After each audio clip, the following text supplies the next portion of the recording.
అందరికీ నమస్కారం.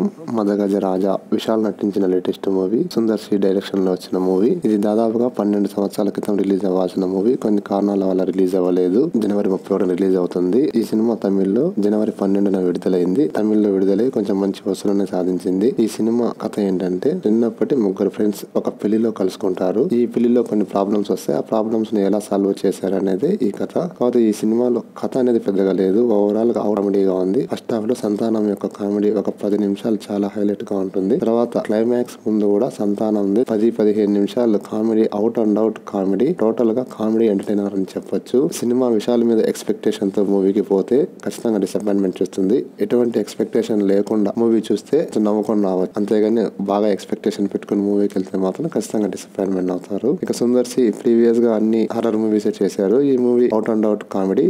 సుందర్ సి 12 సంవత్సరాల క్రితం కాబట్టి కామెడీ ఎంటర్టైనర్. ఈ సినిమా తర్వాతనే అతను హర్రర్ జోనర్ లోకి వెళ్ళినట్టున్నాడు. సుందర్ సి అమ్మాయికి ఇంపార్టెంట్ క్యారెక్టర్ ఉండే కథలనే రాస్తూ ఉన్నాడు. అతని యొక్క హర్రర్ మూవీస్ అన్ని అరణ్మయి 2 ఇవన్నీ లేడీ ఓరియంటెడ్ ఎక్కువ అమ్మాయికి ఇంపార్టెన్స్ ఇచ్చే క్యారెక్టర్స్ తోనే కథ డిజైన్ చేశాడు. మరి ఈ మూవీలో కూడా అంజలి బాగా చేసింది. ఇక వరలక్ష్మి శరత్ కుమార్ ఇంతకు ముందు ఎప్పుడు కొంచెం గ్లామర్ గర్ల్ గా కనిపించలేదు. ఈ మూవీలో కొంచెం గ్లామర్ కనబడుతుంది. ఇక అన్ఎక్స్పెక్టెడ్ గా వచ్చే విజయ్ ఆంటోనీ ఆర్య కూడా కొంచెం సడన్ గా కనబడతాడు సినిమాలో. అది కొంచెం చిన్న ఎక్సైట్మెంట్ అనిపిస్తుంది.